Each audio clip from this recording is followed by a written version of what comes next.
2000년 전 오늘 우리 주님이신 예수 그리스도께서 사망의 권세를 이기시고 부활하셨습니다.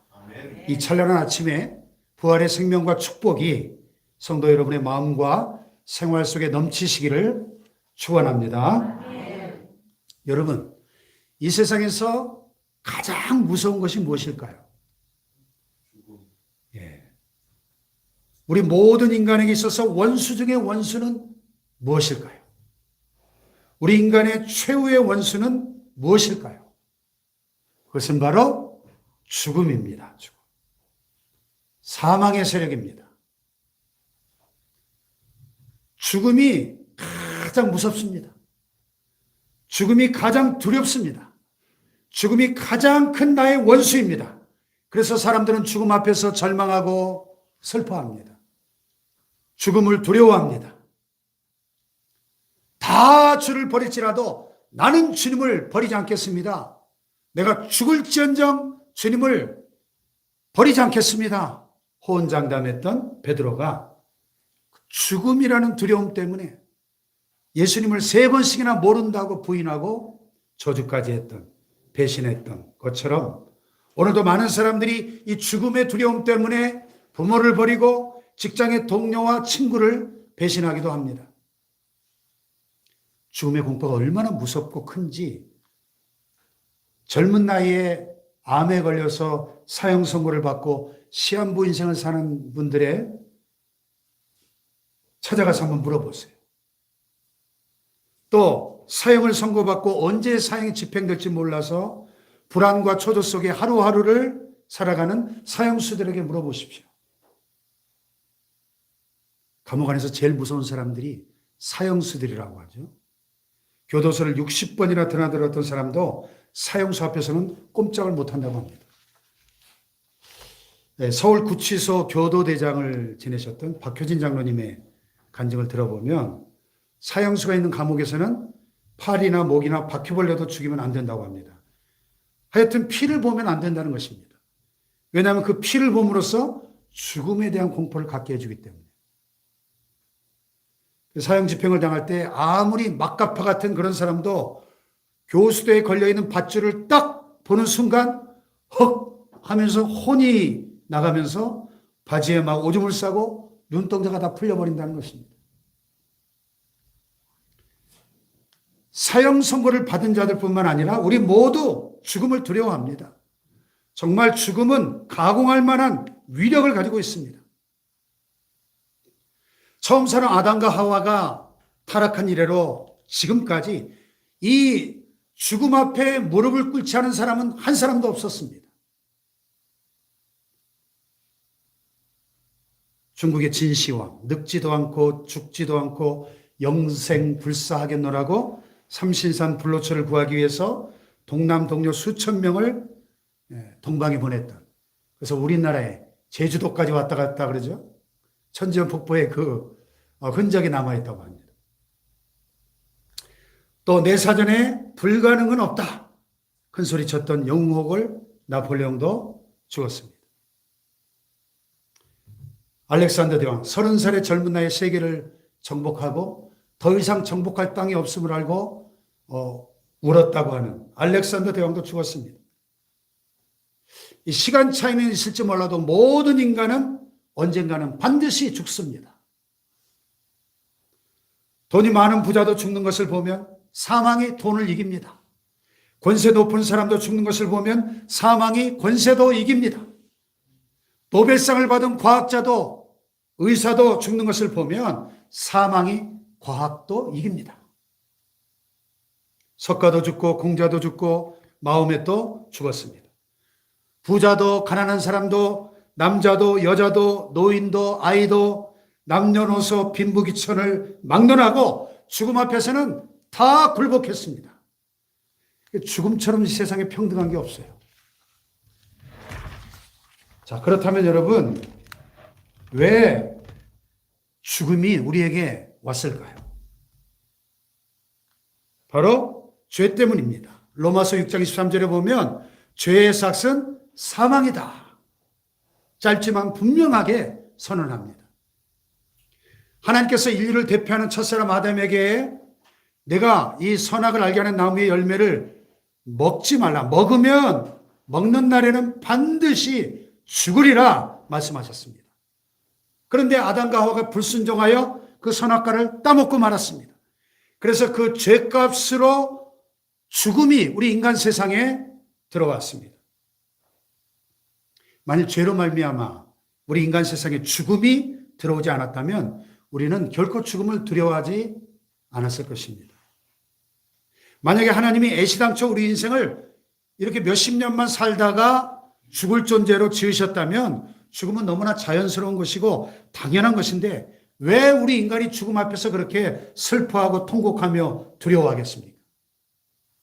본래 우리 인간은 죽음을 맛보지 않아도 되는 불멸의 존재로 지음을 받았는데 죄로 말미암아 죽음이 온 것입니다. 그래서 사람들은 죽음을 두려워하고 슬퍼하고 또 죽음 앞에서 절망하는 것입니다. 그러면 죽음이란 무엇일까요? 죽음은 소멸이나 멸절이 아닙니다. 성경이 말씀하는 죽음은 분리요 단절입니다. 그래서 죽음에도 두 종류가 있다고 성경은 가르치는데 육적 죽음과 영적 죽음이 있습니다. 영적 죽음이 뭡니까? 우리의 영혼이 하나님과 단절되는 것을 말합니다. 원래 우리 인간은 하나님과 교제하며 사귀며 예배하며 살도록 지음을 받았습니다. 그런데 범죄함으로 하나님과의 관계가 단절되어지고 에덴 동산에서 추방을 당하고 말았죠. 그런데 예수님께서 우리의 죄를 대신 짊어지시고 우리의 죄를 대신하여 십자가에서 하나님 아버지로부터 버림을 받으셨습니다. 우리가 받아야 될 저주를 십자가 위에서 대신 받으셨습니다. 그 버림받는 고통을 견디다 못한 예수님이 절규하셨죠. 뭐라고? 엘리 엘리 라마 사박다니, 아람어로 나의 하나님 어찌하여 나를 버리셨습니까? 버림을 받는 것처럼 큰 고통이 없습니다. 가장 큰 비극과 저주는 바로 하나님께로부터 버림을 받는 것입니다. 예수님은 십자가 위에서 우리가 당해야 할 하나님께로부터 버림을 받는 영적 죽음을 경험하신 것입니다. 또 육적인 죽음이 있습니다. 육적 죽음이 뭡니까? 내 육체와 영혼이 분리되는 것이 육적 죽음입니다. 육적인 죽음은 우리로 하여금 살아가는 모든 이들과 단절되게 만듭니다. 우리 인간이 죽음을 두려워하고 죽음 앞에서 슬퍼하며 절망하는 것은 바로 이 죽음이 가져다주는 이별 때문입니다. 왜 우리가 죽음 앞에서 두려워합니까? 왜 우리는 죽음 앞에서 울며 통곡합니까? 그것은 죽음이 헤어지는 것이기 때문에 그렇습니다.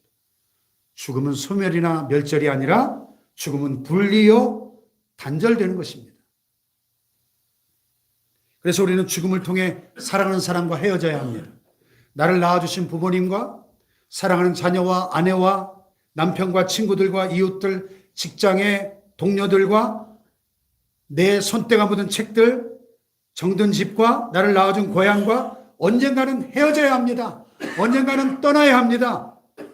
이렇게 사랑하는 사람들, 내가 사랑하는 것들과 헤어져야 한다는 것, 내 영혼이 육체와 단절되어져야 한다는 것, 그것이 우리를 슬프게 만들고 절망하게 만들고 그것 때문에 우리는 죽음을 두려워합니다.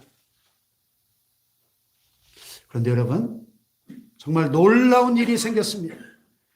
한 번도 정복당한 적이 없는 사망이 생명에 삼킨 바 되는 참으로 놀라운 사건이 일어난 것입니다. 할렐루야. 아멘. 오늘 본문 54절에 보면 사망을 삼키고 이기리라 기록된 말씀이 응했다고 기록하고 있습니다. 이 말씀을 바른 성경 쉬운 번역에 보니까 사망이 승리에게 삼킨 바 되었다 이렇게 번역을 했어요. 무슨 말씀이죠? 지금으로부터 2000년 전 우리의 죄를 대신 짊어지시고 십자가에서 피 흘려 죽으셨던 예수님께서 십자가 위에서 우리의 죄값을 대신 지불하시고 3일 만에 죽음을 이기시고 부활하신 것입니다. 할렐루야. 사망 권세를 깨뜨리시고 무덤에서 다시 살아나신 것입니다.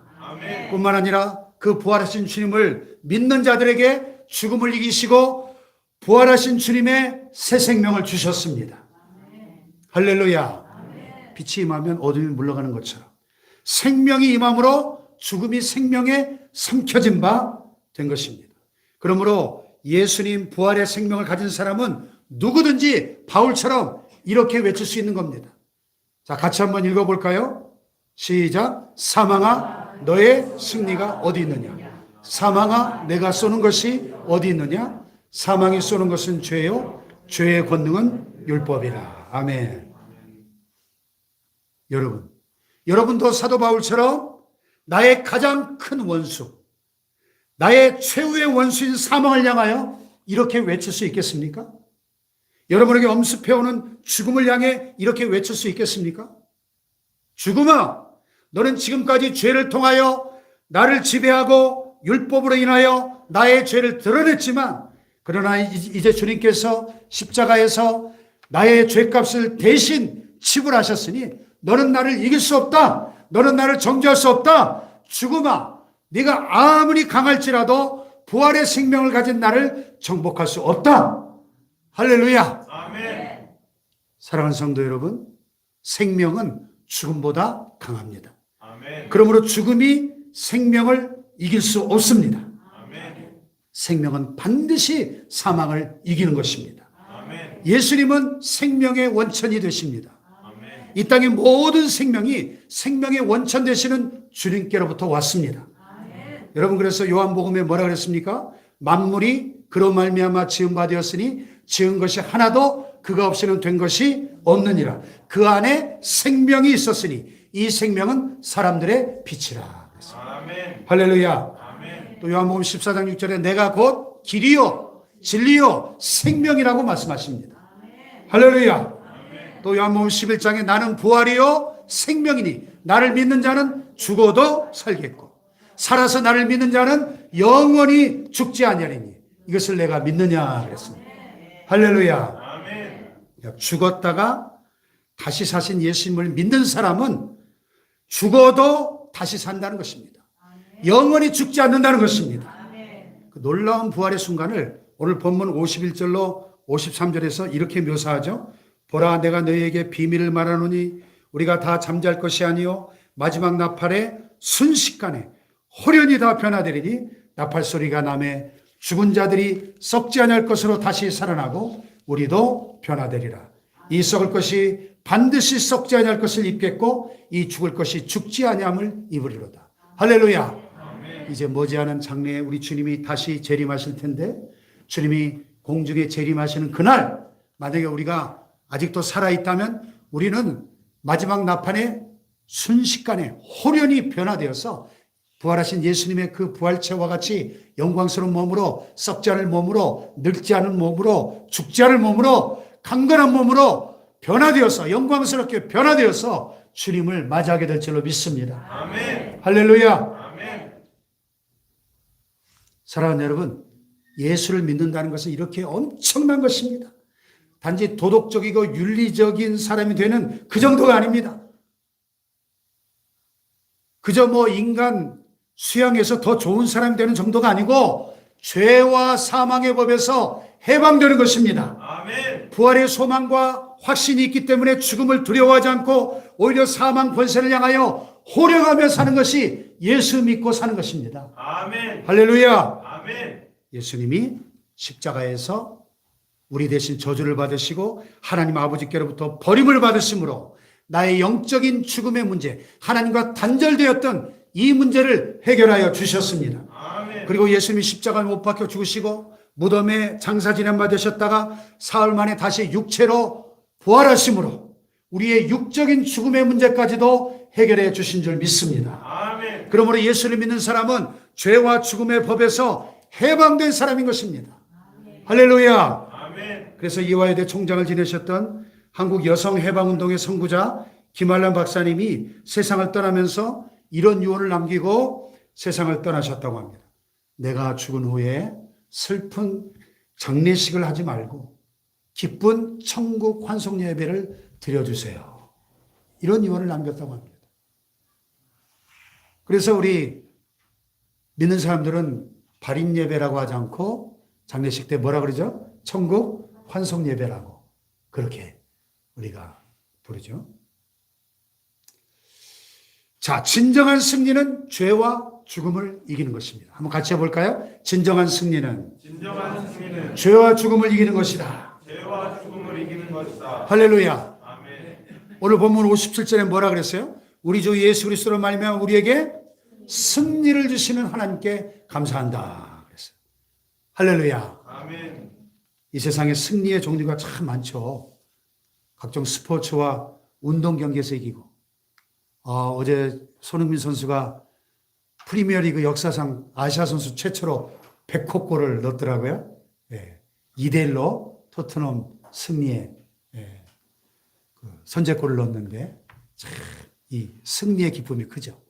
생존 경쟁에서 이기고 선거에서 이기고 전쟁에서 이기고 승리의 종류가 많아요. 그러나 그 모든 것은 진정한 승리가 아닌 것입니다. 진정한 승리는 죄와 죽음을 이기는 것입니다. 아멘. 가장 크고 무섭고 두려운 원수 중의 원수인 죽음을 이기는 것입니다. 아멘. 할렐루야. 아멘. 그런데 우리 예수님께서 십자가에서 죄값을 지불하시고 무덤에서 부활하심으로 죄와 죽음을 이기셨습니다. 아멘. 그리고 그 승리를 우리에게 주신 것입니다. 아멘. 할렐루야. 아멘. 그러므로 저와 여러분은 예수님을 통하여 죄를 이기고 죽음을 이긴 자들입니다. 혹시 치열한 생존 경쟁에서는 쓰러지고 넘어졌을지라도, 때로 사업에 실패했을지라도, 혹 세상 일에 실패했을지라도 예수 그리스도를 통하여 우리는 죄를 이기고 죽음을 이긴 자들인 것입니다. 아멘. 할렐루야. 아멘. 그러므로 우리에게 이 승리를 주시는 하나님께 감사합시다. 아멘. 이제 주님이 내게 주신 그 부활의 새 생명으로 살아가시길 바랍니다. 혹시 여러분 가운데 아직도 예수 그리스도를 나의 개인의 구세주와 내 인생의 주인으로 영접하지 못한 분이 계십니까? 그렇다면 이 시간 나를 위해 죽으시고 부활하신 그 살아계신 주님을 마음에 영접하십시오. 인격적으로 그분을 모셔드리십시오.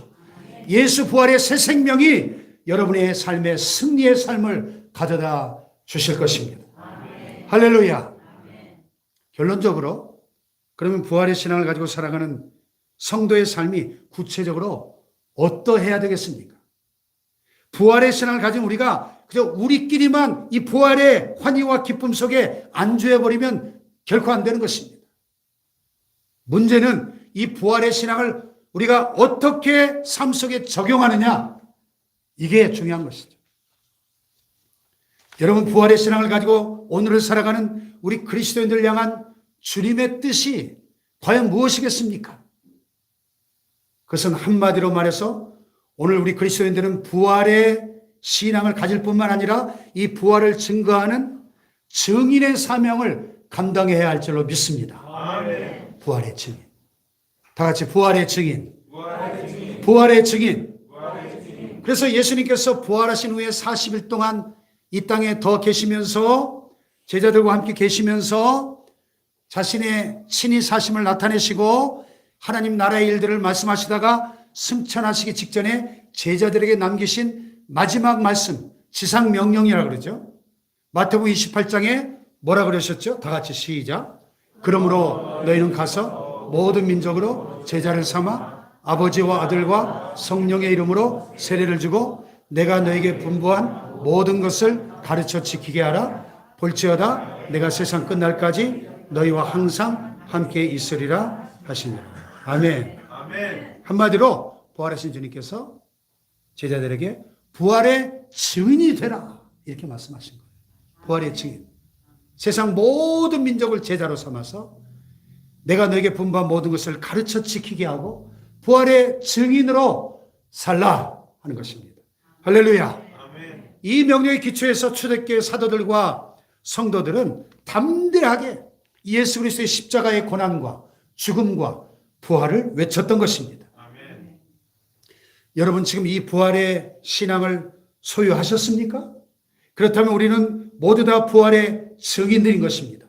부활의 신앙을 가진 증인의 사명은 참 무거운 거예요.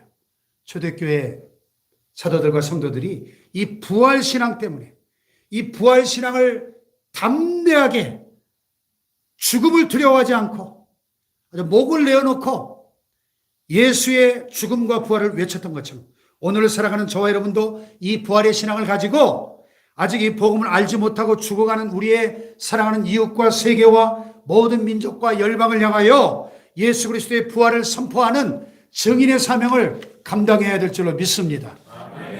바로 이 사명 때문에 우리를 부르셨고 우리 교회를 세우셨고 우리에게 하늘과 땅의 모든 권세를 위임하셨고 이 세상이 끝나는 날까지 항상 우리와 함께 하시겠다고 약속했습니다.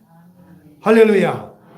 참 이 아름다운 계절인데 온갖 꽃들이 피어나고 이 생명의 계절에 우리가 천하보다 귀중한 나의 VIP, 나의 태신자들을 작정하고 5주 동안 함께 기도하면서 전도하는 일에 집중하려고 합니다. 우리가 믿음으로 기도하고 행동할 때 주님께서 우리를 통하여 일하실 줄로 믿습니다. 우리의 남은 생애 동안 부활의 신앙을 가지고 부활의 증인들로 살아가시기를 주님의 이름으로 축원합니다. 축원합니다. 주님께